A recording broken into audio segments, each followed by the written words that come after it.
Assalamualaikum Bu Esti. Waalaikumsalam Pak Wah, Junan. selamat pagi Bu Esti. Pagi. Apa kabarnya nih Bu Esti? Pagi hari ini kayaknya cerah sekali nih. Iya, hari ini alhamdulillah luar biasa baik Pak. Alhamdulillah.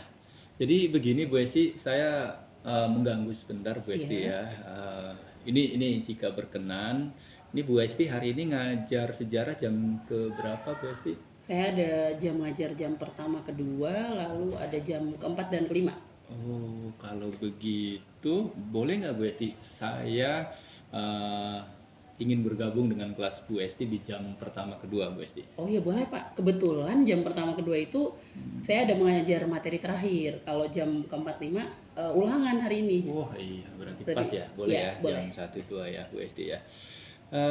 Nanti apa nih Bu Esti materi menarik yang pasti sangat menarik ya kalau belajar sejarah. Apa nanti yang mau disampaikan ke anak-anak nih Bu Esti? Untuk hari ini kebetulan sudah masuk materi terakhir. Mm-mm. Materi terakhir di kelas 11 itu saya akan mengajar materi tentang bagaimana sih upaya mempertahankan kemerdekaan. Mempertahankan Itu ya, kemerdekaan. karena waktu itu kan kita sudah proklamasi kemerdekaan, tapi nggak selesai kan Pak. Waktu itu sekutu Iya. sama Belanda kembali datang gitu. Wih, Nah, seru nanti tuh kayaknya ya. hari ini akan belajar tentang bagaimana sih caranya bangsa Indonesia itu mempertahankan kemerdekaan gitu. Jadi kayaknya pas banget nih momennya kan sekarang Hari Kebangkitan Nasional ya. Iya, Jadi betul. adalah kaitannya dengan itu. Nah, nanti apa nih Bu Esti tujuan pembelajaran yang ingin dicapai nih di pertemuan nanti ini jam 1-2 ini? Iya, tujuan pembelajarannya yang pertama saya ingin anak-anak harus bisa menjelaskan dulu. Menjelaskan seperti apa sih perjuangan bangsa Indonesia waktu itu dalam upaya mempertahankan kemerdekaan. Selain harus bisa menjelaskan, saya juga ingin anak-anak harus bisa menganalisis. Jadi menganalisis seperti apa strategi bangsa Indonesia waktu itu untuk sebagai upaya mempertahankan kemerdekaan. Jadi kan waktu itu kita ada dua hal, pakai perjuangan fisik dan pakai diplomasi gitu Pak. Iya, iya. Nah saya pengen anak-anak harus bisa nih menganalisis gitu. Iya, wah keren nih. Jadi di samping anak-anak nanti bisa menjelaskan Iya, secara tentang kronologis, perjuangan betul. kronologisnya, juga mereka bisa menganalisis Iya. ya. Wah keren sekali Bu Esti. Nah, kira-kira nih Bu Esti, ini kan ada hal-hal baru ya tentang kurikulum Merdeka ini. Nanti di pertemuan nanti area mana nih Bu Esti yang ingin Bu Esti kembangkan, terutama di kegiatan pembelajaran nanti Bu Esti? Tadi saya sudah sampaikan ke Pak Jundan apa sih tujuan pembelajarannya ya. Iya, Saya pengen anak-anak belajar menganalisis. Nah, artinya saya di sini ingin mengajak anak-anak untuk bisa berpikir kritis. Nah, karena di dalam berpikir kritis itu kan ada bagian bagaimana anak-anak bisa menganalisis sebuah permasalahan lalu mendapatkan solusi gitu. Itu yang pertama Pak. Yang kedua, saya juga ingin coba nih, saya dapat ilmu baru dari teman gitu kan, bagaimana tentang penerapan KSE, keterampilan sosial emosional ya Pak ya. Betul, betul. Nah di situ saya nanti akan coba menerapkan metode stop mindfulness. Jadi kan gini Pak, kalau belajar sejarah nih apalagi ya, misalkan saya cuman ngobrol, cuman menjelaskan storytelling gitu, pasti anak-anak itu bosen. Iya. Nah dan Bapak juga pasti tahu anak-anak itu kan hanya bisa fokus kurang lebih 15 menit. 15 menit. Nah betul. makanya saya akan coba nih metode stop ini. Setelah mereka saya ajarkan, saya jelaskan, terus saya nanti akan bentuk kelompok diskusi. Nah di tengah akan saya stop dulu, coba saya mau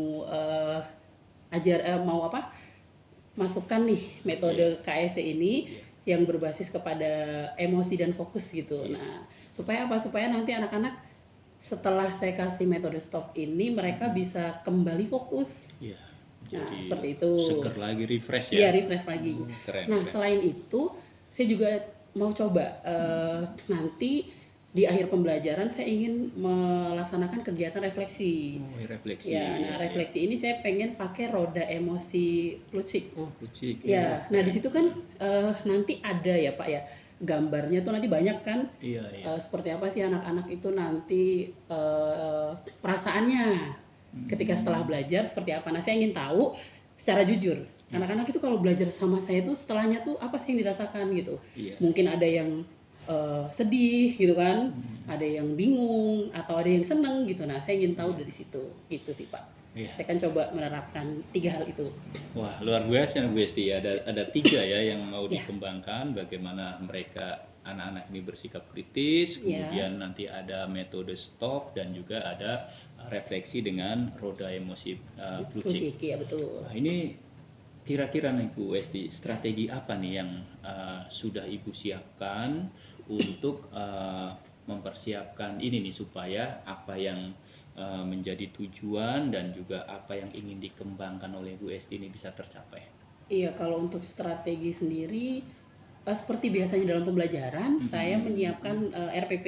Oh iya. Ya, di RPP itu saya sudah coba kolaborasikan antara RPP yang biasa itu dengan penerapan metode stop dan juga roda Plucik tadi, Pak. Iya. Terus selain itu saya juga selalu mengajar menggunakan PowerPoint. Karena ini kan anak-anak tuh lebih gampang gitu untuk memahami informasi melalui PPT. Nah, di dalam PPT itu sudah saya selipkan juga video. Karena kan pembelajaran sejarah kalau misalkan nggak ada video apa ya, maksudnya kalau pakai video itu lebih mudah dimengerti gitu Pak. Iya, betul, Apalagi ini ceritanya saya akan mengajar tentang banyak perundingan. Nah, saya dapat dari Arsip Nasional tentang video-video itu. Nah, nanti akan saya tampilkan gitu supaya anak-anak lebih merasa menarik gitu. Terus dia juga imajinasinya bermain gitu lah Pak tentang peristiwa sejarah yang terjadi pada saat itu. Iya, Gitu. betul. Itu sih Pak kalau untuk Strateginya iya. ya. Wah, ini menarik sekali nih Bu Esti. Ini saya jadi aduh, nggak sabar nih pingin masuk di kelas Ibu bersama anak-anak nanti ikut belajar, boleh ya Bu Esti ya? Boleh Pak. Nanti Pak Jundan ikut belajar dengan anak-anak, nanti langsung berbaur aja dengan anaknya Pak ya. Oh, oke. Ya, ini kayaknya 5 menit lagi kita masuk Bu Esti ya. Iya. Baik, Bu Esti, wah terima kasih banyak waktunya dan terima kasih sudah memberi saya kesempatan. Iya. Jadi sekarang kita ke kelas ya Bu Esti ya? Iya, langsung ke kelas boleh deh Pak. Mari Bu Esti. Pak.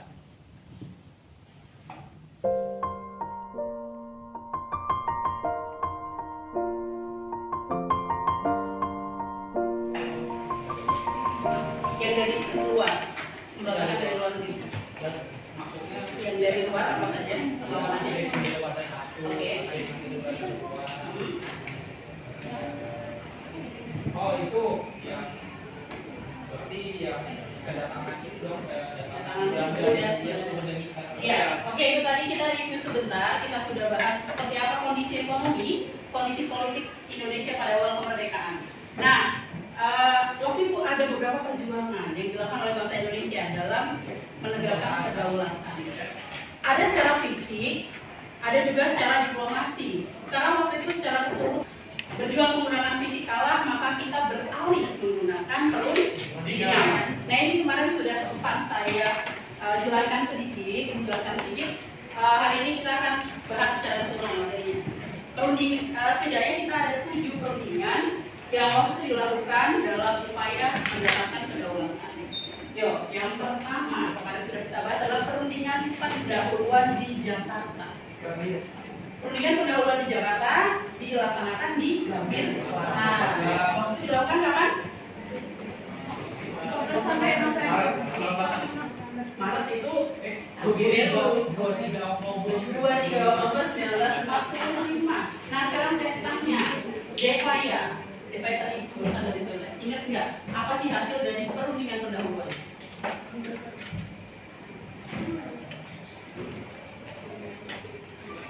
Minggu lalu sudah dijelaskan. Apa hasil dari perundingan pendahuluan? Oke, saya ganti ke Rifki. Apa nih? Nggak ada hasilnya. Kenapa tidak ada hasilnya, Akbar? Yang lain kalau saya nggak tanya mau jawab. Karena Belanda ingin Indonesia menjadi negara dominan. Oke, negara dominan itu apa Pak Yul? Negara dominan itu kayak berdasarkan apa ya? Kayak Kayak ada yang ada atasan ada bawahannya gitu. Dominion itu artinya persemakmuran. Kemarin saya kasih contoh negara dominion adalah Australia, merupakan dominionnya dari Inggris. Nah, waktu itu perundingan pendahuluan yang dilakukan di Jakarta tidak mendapatkan hasil. Kenapa? Karena Indonesia pengennya bentuknya RI, Republik Indonesia dan merdeka. Secara rasanya kita sudah diskusi, sudah dijelaskan, pasti kalian agak mulai capek gitu kan. Nah, maka sekarang ayo kita bersama-sama kita akan melakukan kegiatan ini. Coba semuanya fokus dulu ke depan. Tidak usah ada yang pegang handphone, tidak pegang pulpen dan lain-lain. Fokus saja, silakan fokus pikirannya, dengarkan apa yang ibu sampaikan. Oke, dari sini coba kalian hadirkan rasa ingin tahu kalian, rasa bersyukur kepada Tuhan, serta juga kebijaksanaan. Fokuskan pikiran kalian. Nah, semuanya fokus, tidak memikirkan hal lain dulu. Pejamkan mata kalian coba. Ya, semuanya pejamkan matanya. Coba untuk tarik nafas pelan-pelan. Nafas pelan-pelan, lalu hembuskan lagi pelan-pelan. Nah, arahkan semua perhatian kalian supaya nantinya kalian bisa fokus belajar. Coba kalian imajinasikan dalam pikiran kalian, hadirkan rasa ingin tahu, lalu hadirkan rasa syukur serta kebijaksanaan. Oke, kita lakukan lagi. Tarik nafas kembali, tarik nafas pelan-pelan, hembuskan pelan-pelan. Oke, sekarang buka matanya. Ya, gimana perasaannya Mutia? Lebih segar. Lebih segar. Rasanya kita sudah diskusi, sudah dijelaskan, pasti kalian sudah nggak fokus kan? Nah, setelah tadi kita coba metode ini, sudah lebih fresh tadi? Sudah. Oke, sudah terasa lebih plong. Berarti nanti kita sudah mulai bisa untuk melanjutkan lagi ya. Oke, sudah. Sedangkan Indonesia pengennya republik atau merdeka secara keutuhan. Oke. Nah, dua perundingan di awal ini, yaitu perundingan pendahuluan dan Pemilu, tidak mendapatkan hasil. Nah, sekarang kita lihat seperti apa sih perundingan yang ketiga, yaitu adalah perundingan Linggajati. Kita bahas perundingan Linggajati. Perundingan Linggajati ini dilakukan di kota Linggajati. Waktu itu Indonesia delegasinya adalah Sultan Syahrir.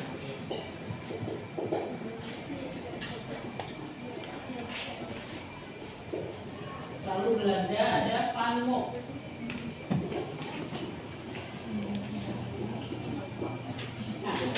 Nah, dalam perundingan Linggajati ini kita mendapatkan hasil nih. Kalau tadi waktu perundingan pendahuluan dan perundingan Togevelu kita nggak dapat hasil apa-apa. Nah, dalam perundingan Linggajati kita lihat, jangan lupa ini harus dipelajari karena itu penting sumber daya alam dan juga sumber-sumber ekonomi. Nah, makanya di sini ada Belanda ini menguasai perkebunan tembakau, perkebunan teh, pelabuhan, dan juga perusahaannya.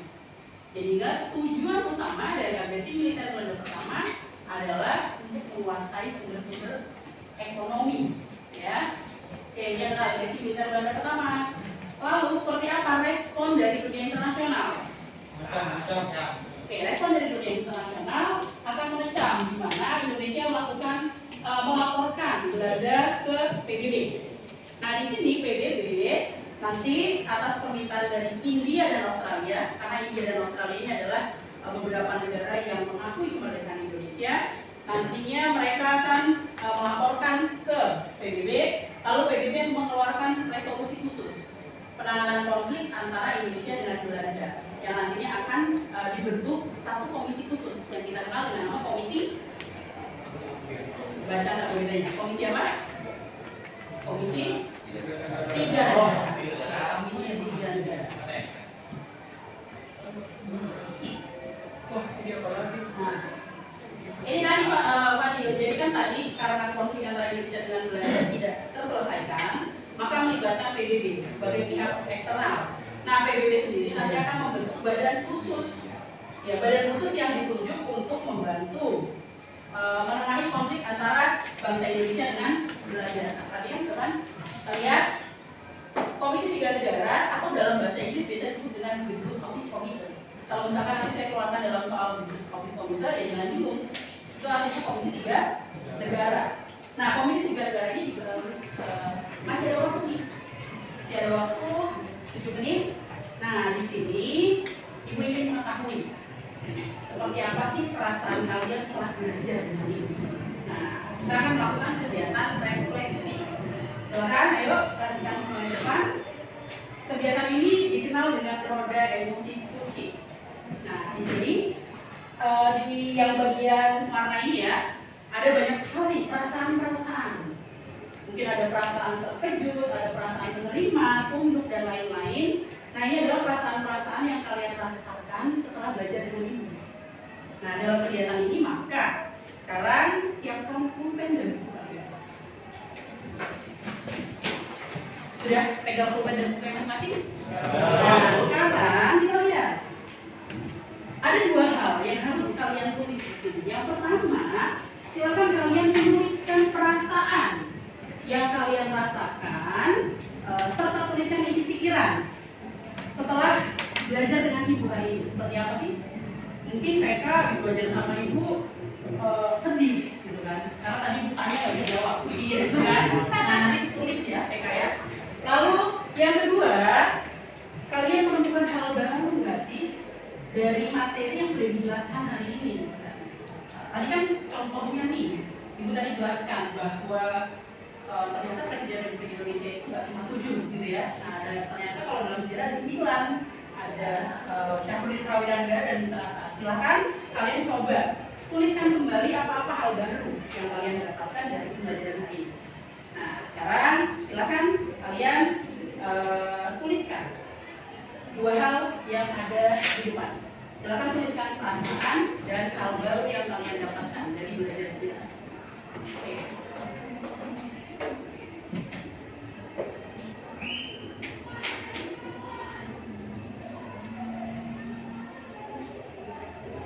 Tuliskan saja secara jujur ya.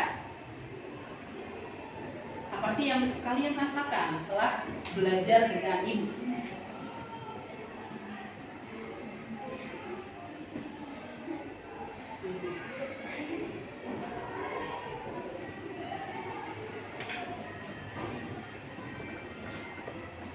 Sudah? Sudah, Bu. Sudah. Oke. Nah, sekarang selanjutnya nih, Ibu ingin tahu, Ibu ingin meminta dua perwakilan dari kalian, dari yang laki-laki dulu. Ibu mau minta, Fatir deh, Fatir udah tunjuk tangan. Fatir silakan. Coba Fatir kemukakan seperti apa sih perasaan setelah belajar dengan Ibu. Oke, salam Fatir.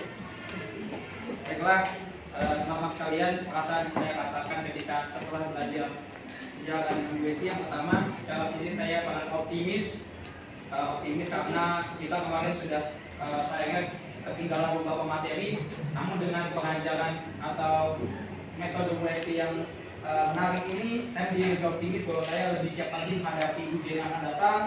Lalu juga setelah itu secara mental saya merasa antisipasi karena mengingat juga setelah lagi PAT dan sebagai ketinggalan materi, walaupun dengan metode UST yang membuat saya optimis, tetap antisipasi itu harus dilakukan agar mendapatkan hasil yang maksimal. Ya. Lalu secara emosi saya merasa termenung. Kenapa termenung dia? Ya, termenung karena mengingat sejarah perjuangan pahlawan kita baik secara fisik, diplomatik. Saya termenung apakah saya sebagai anak cucu pewaris bangsa sudah mencapai kriterianya sebagai penerus bangsa yang ideal, dan apakah bisa saya nanti menjadi aktor dalam Indonesia Emas 2045, sehingga dengannya saya harus introspeksi diri lagi dan mengembangkan diri sehingga dapat mencapai apa yang diinginkan oleh para pahlawan kita di masa lalu. Oke, lalu yang kedua, apa sih hal baru yang ada? Hal baru yang menarik bagi saya adalah tentang pengakuan de facto. Saya menarik bagi saya karena mengetahui bahwasanya pengakuan de facto ini sangat penting bagi sebuah negara baru, dan bagaimana de facto ini nanti dapat menjadi awal mula dari sebuah kedaulatan negara, di mana kita tahu bahwa kedaulatan negara itu sangat penting bagi kita, karena sesungguhnya negara tanpa kedaulatan bukan sebuah negara. Oke, ya ini adalah perasaan-perasaan yang sudah kami rasakan setelah belajar sejarah. Oke, kita kasih plus dong.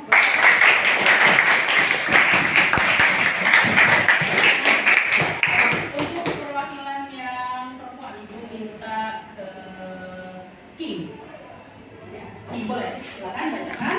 Seperti apa sih perasaannya Kim kalau belajar sejarah dengan Ibu? Gimana?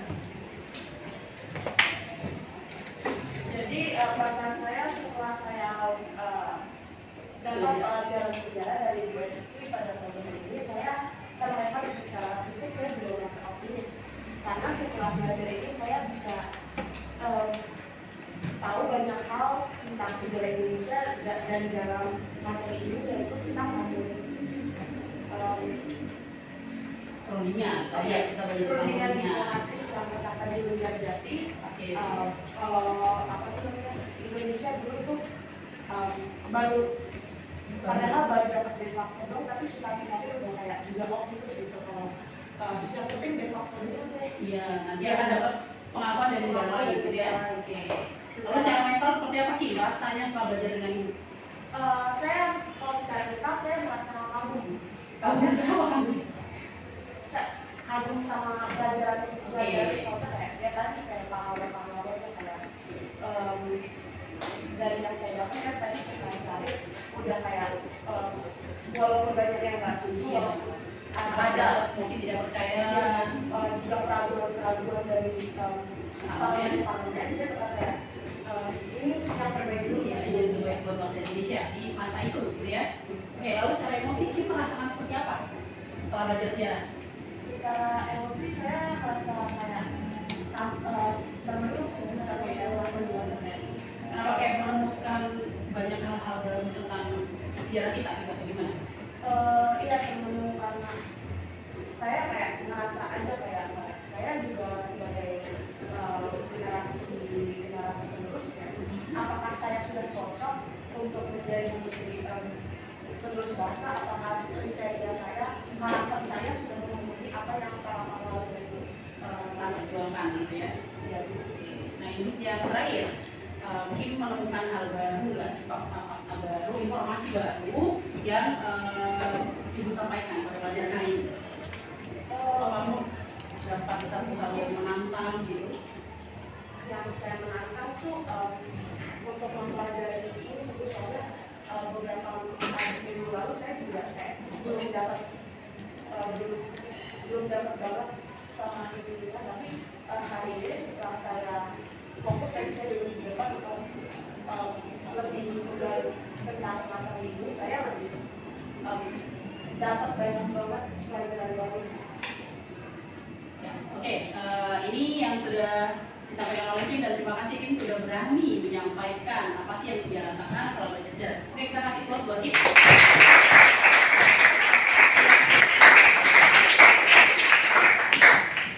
Ya, tadi kita sudah coba untuk merefleksikan kegiatan pembelajaran kita. Kita tadi sudah menuliskan bagaimana perasaan kalian ketika belajar sejarah dengan Ibu, lalu apa sih hal-hal baru yang ditemukan atau yang kalian ketahui ketika belajar sejarah bersama Ibu.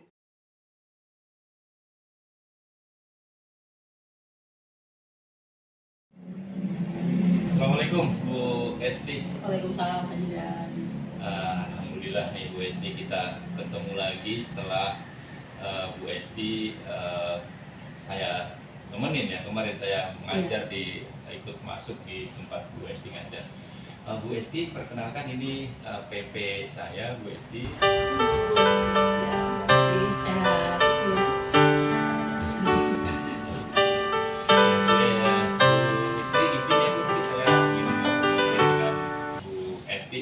Kebetulan kemarin saya ikut belajar ini di kelasnya Bu Esti. Menarik sekali Bu Sri. Jadi saya kan eksak ya, saya fisika udah cukup lama nggak belajar sejarah, dari terakhir tuh tahun 93. kemudian kemarin masuk di kelasnya Bu Esti itu buat saya itu kayak kembali lagi ke zaman SMA. Ikut belajar lagi kemarin ya Pak ya? Iya Bu Esti. Nah Bu Esti, gimana nih Bu Esti perasaannya nih setelah kemarin saya ikut di dalam kelas mengajar dan Bu Esti sudah selesai mengajar dengan baik. Nah, perasaan Bu Esti gimana? Iya, perasaan saya setelah mengajar kemarin ya Pak ya. Kemarin kan saya mengajar dikombinasikan tuh ya Pak ya, pakai hal yang baru buat saya gitu kan. Ada hal yang baru yang kemarin saya kombinasikan. Terus ketika selesai mengajar, anak-anak tuh responnya positif, juga responnya positif. Mereka senang gitu kan, mereka menyampaikan apa yang dirasakan ketika belajar gitu. Ya, kalau perasaan saya juga, saya menyenangkan gitu, belajarnya jadi lebih menyenangkan dibandingkan sebelumnya yang tidak dikombinasikan dengan beberapa hal baru yang kemarin itu Pak. Oh, luar biasa Bu Esti. Saya senang nih ikut dengernya Bu Esti. Kan kemarin saya sudah membaca ya apa RPP Bu Esti. Iya.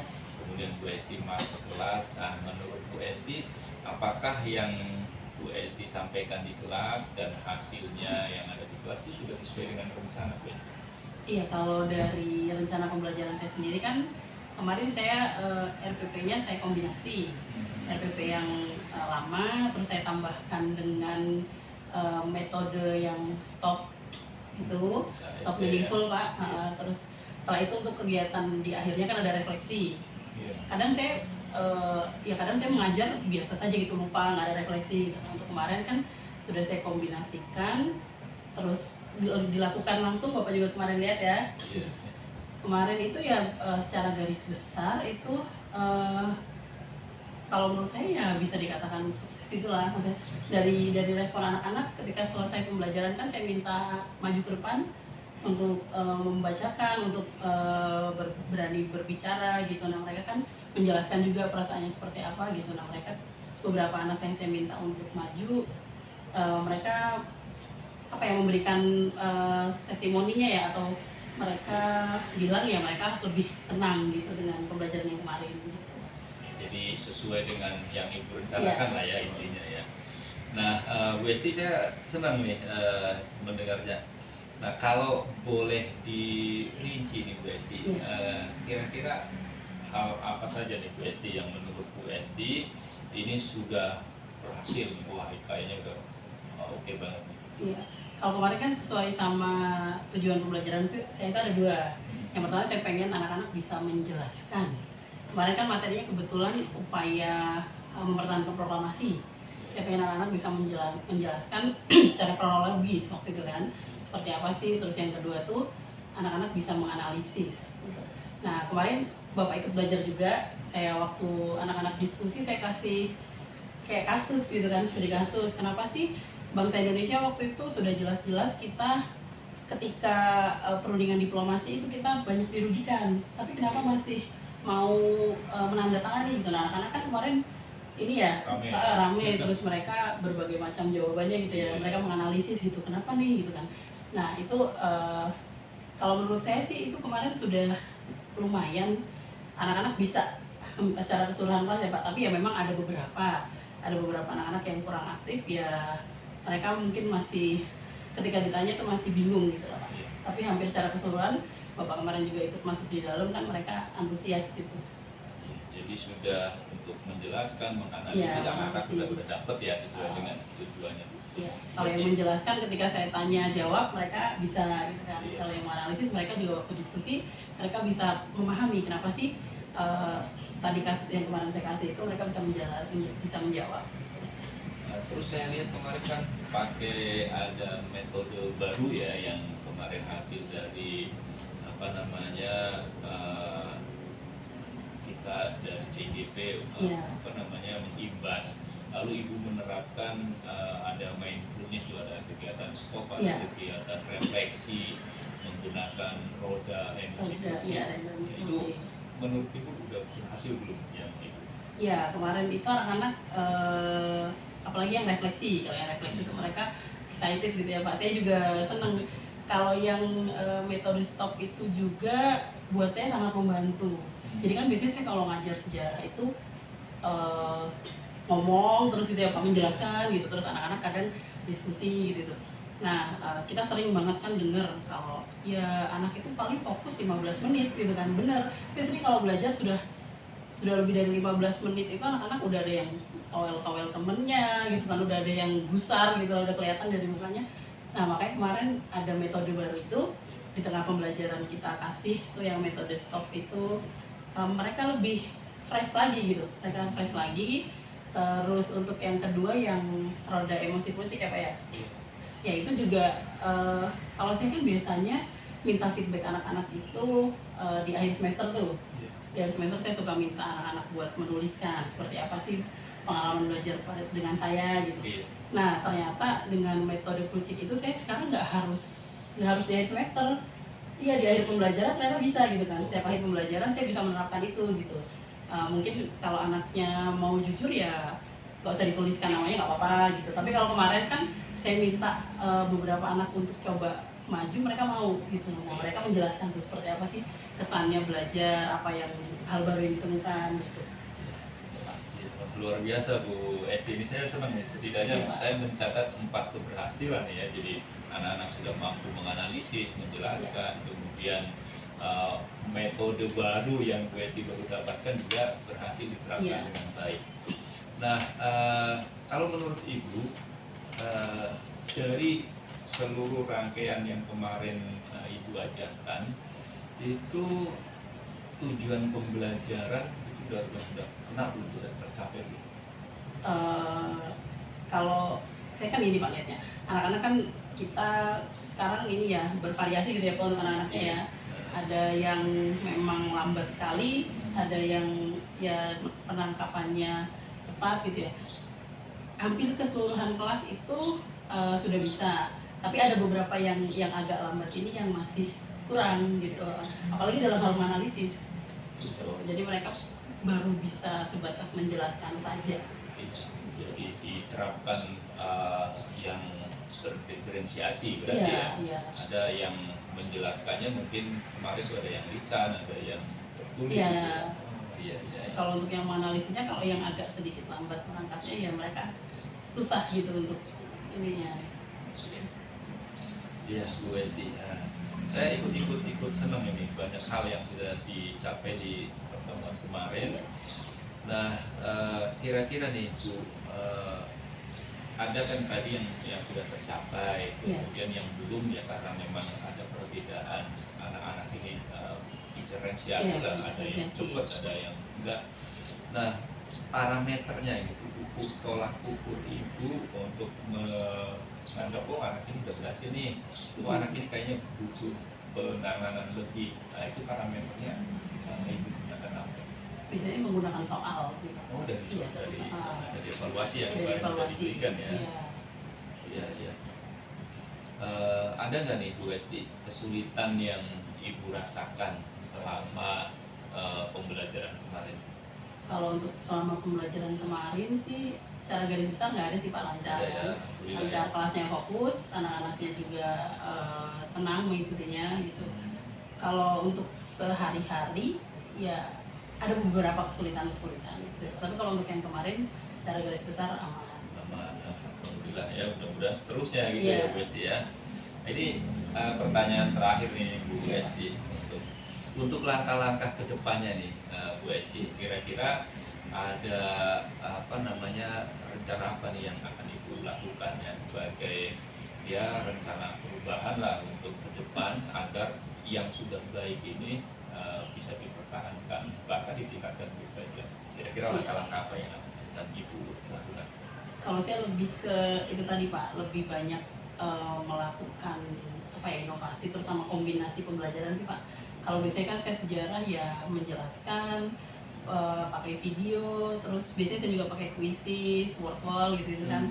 Nah kemarin itu dapat metode baru lagi itu ya sangat membantu gitu. Jadi kayaknya saya ya harus banyak belajar untuk coba cari banyak hal-hal baru gitu Pak yang bisa diterapkan supaya pembelajarannya itu menyenangkan gitu. Kalau pembelajaran menyenangkan, anak-anak seneng, ya mereka juga belajarnya kan fokus gitu.